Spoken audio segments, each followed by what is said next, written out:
Hello, I'm back with another list of fun things to do in the craft room, and this I've had in my mind for a while to do, so I'm really glad to get it out there. This is how I use clothespins in my craft room. I love clothespins. Cog bought that for me as a joke. He thought maybe that would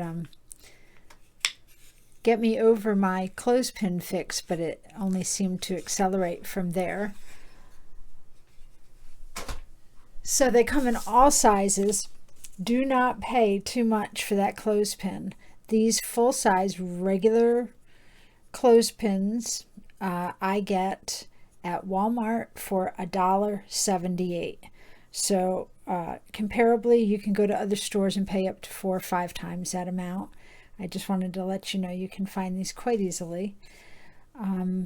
They come in different lengths and such, and I want to point out that the wider that they are this way, the more stable they are. I almost never break, or they don't really break, but the metal part comes unclipped, and unless you have an engineering degree, it's about impossible to get it back together. So the wider ones are going to be the most stable, and when you get down to the little ones, these I only use for embellishment because they just untwist and come apart so easy if they're under any duress or getting moved around, whereas even this, a little bit fatter, will stay together inside my books. So okay, how I use clothespins in the art room. The first way is as embellishments, and I made up some really neat little journaling cards with these, and I actually did use the tiny size and I put it on its side. So as an embellishment. The second way I use them is to hold cords. I have all these wires and cords in my craft room, and my iPod earbuds, my phone and iPad charger, and even my extension cord for ironing and such. I usually just take the label that is on it already and wrap it around, or you can take a little strip of tea-dyed paper and then just clip it with one of these fat ones, and then you can toss it where you want to store it, and you don't have to untangle them each time. So I find that quite convenient. The third way that I use them is to group papers. I am forever printing up and tea-dyeing various sizes for short, small, fat books, different themes, and I need to keep them in groups together. So I just file them with a clip, and I prefer these. If you use the binder clips or the bulldog clips, you're going to leave a dent in your paper most of the time, and these really very, very seldom leave a mark anywhere on them, and then I can just line them up and go right through. I actually have one of my Rascog type craft carts and fill them up. So sorting papers. The next way I use them is to batch my ephemera. This is some Shakespeare that was left, and I have them going into 2 different places, so I can just use them. And again, it'll grab the papers and little bits of lace or silk I might have in there that I know that I want to use, and it's not going to dent or pull or catch on anything. So just a nice clean way to keep things separate. The next way that I use it is as a journal closure. I love these little, this isn't a mini composition book, and it's not a full size, it's an in-between one, and you can pick these up for less than $2. I like them because they have a nice book cloth on the edge, and it's just a great size to write in. So this was actually the one I used for my business in the beginning, and rather than put a closure on to tie, I put some beads on it, and I was in and out of this so often. If you have any any journal that you find yourself going in and out of and you don't want to do the big bows and laces up, find a clothespin and you can just clamp it shut in the interim. So it's a great little way to do that. The next way is in planners. This is my wallet, and when I go shopping, I don't want to leaf through everything to get to the page that I need, which is my bonus cards that I have stitched and glued into pages here. So you can just use it as a page mark in there, and if it's one of the fatter ones, it'll stay in place pretty well. This is my business planner, and instead of having to go through the whole thing to find what I want, I can flip it right through to a page and open up, and there I am. So wonderful, wonderful little way to mark your spot.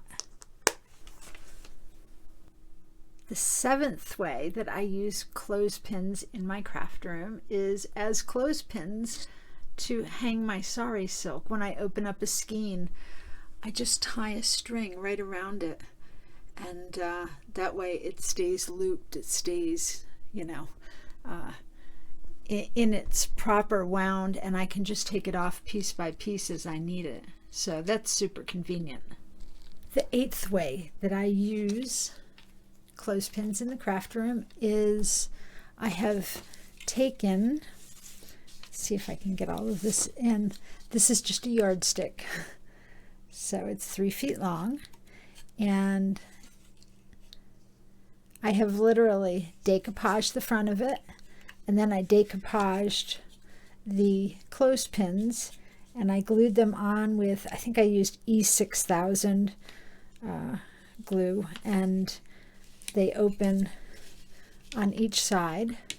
And what I do, I never use washi if I put it in a container. I've had some pretty clever containers, and once it goes in there, it never comes out. So I take a string and I run my washi through, and I tie it in a bow so I can get it a tight bow. I just use the same twine I use for the sari silk, and I just clamp it on here, and I have various ones hanging at different altitudes,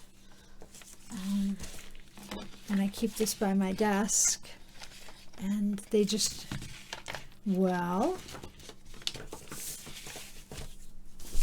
I'm not going to be able to hold this up and show you well, but they hang down and drape, and I can just take off whichever string I want to use in that project. And I've actually got 3 decoupaged yardsticks with the clips, and I usually will take a few off that I think apply to the project that I'm using in my craft room, and then I'll just bring it in here with its own clothespin, and I clip it to the edge of a big potted plant or my lamp or something to use while it's in here, and then it can go back to its clothespin stand in my room by my journaling desk. The 9th way is a no-brainer. It's a chip clip. Whether it's in the kitchen or in the craft room, it's a chip clip, and there's usually a bag of quasi-healthy crunchy things hanging around in here, so it's a great way to roll up your bags. And then the 10th way that I use them is the same purpose that I send these out with almost every journal I make, is to hold pages open. When you have big journals and you're working in a specific place in it, you might want to hold the page open there. And again, it's a wonderful way to mark your spot while you're working, either to decorate or to write. And you can use 1, you can use 2. It's great, especially if you've got a big, thick, chunky book and you need to mark the spot while you're reading or writing or decorating. So yeah.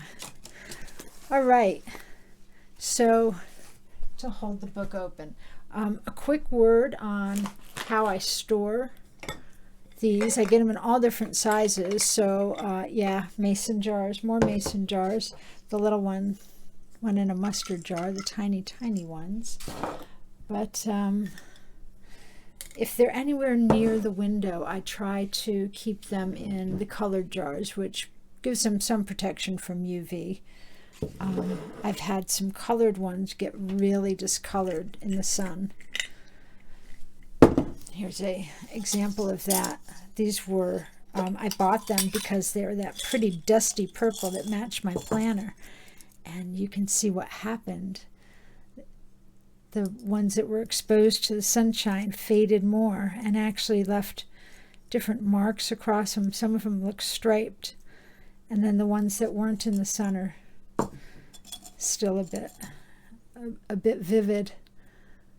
So it's kind of funky how that worked. But if you've got a window near where your art supplies are, do be mindful that they will get bleached out in the sun.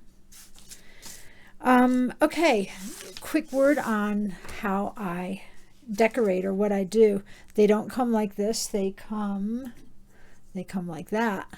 And as I've shown before, Tim Holtz Vintage Photo Distress Ink. And you have a rustic looking clothespin. And I usually do them on both sides. But like so. And just recently with the, I don't know why this never occurred to me before. The light bulb goes off delayed. I was doing the Shakespeare journals and it occurred to me I could stamp on these as well. So I've got my coffee archival ink, and interesting, I wanted to show you this. I've got a little scroll cling stamp on my block here that doesn't want to cling this morning, and I find that if I use the distress ink first and then stamp it, it's there, the design is pretty and it shows. But if I take the blank, I got fuzzies. I've got sorry silk in my ink. If you take the stamp and you stamp the undistressed clothespin first, with a nice vivid design like that, give it just a minute to dry, and then go at it with your distress ink.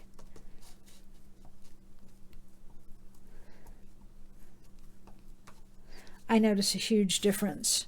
So this is, well, this is the one that I distressed first, and this is the one that I inked first. And consistently every time when I stamped it first and then distressed on top of it, the stamped image was more vivid and just popped out more. So just a quick idea on that. And of course you can use washi tape, and most Tim Holtz, unless you're getting the thick, most Tim Holtz rolls will be a perfect size for your clothespins, for the regular size clothespins. And you want to look at your clothespins first. Some of them are a little bit distressed already, like wood is not perfect, so when they come out of the factory they're made in. And that's a cool effect, because a lot of stuff we actually rough it up in junk journaling to make it look distressed. But if you're looking for something to finish or to decorate, you just want to check over the corners and the edges and make sure you've got a good clothespin. Here's another one that's a bit worn in the wood itself, but that's okay. I wanted to show you what I do with floral ribbon. I like this because it's really stiff. And my scissors and glue. I cut it just a little tiny bit longer than the clothespin.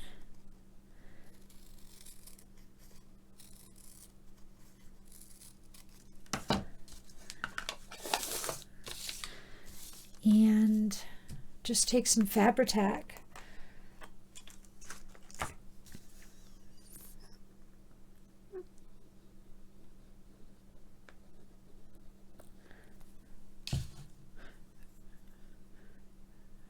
got a lot of glue on there. I thought I grabbed my bottle of Angry Glue. That was Happy Glue. And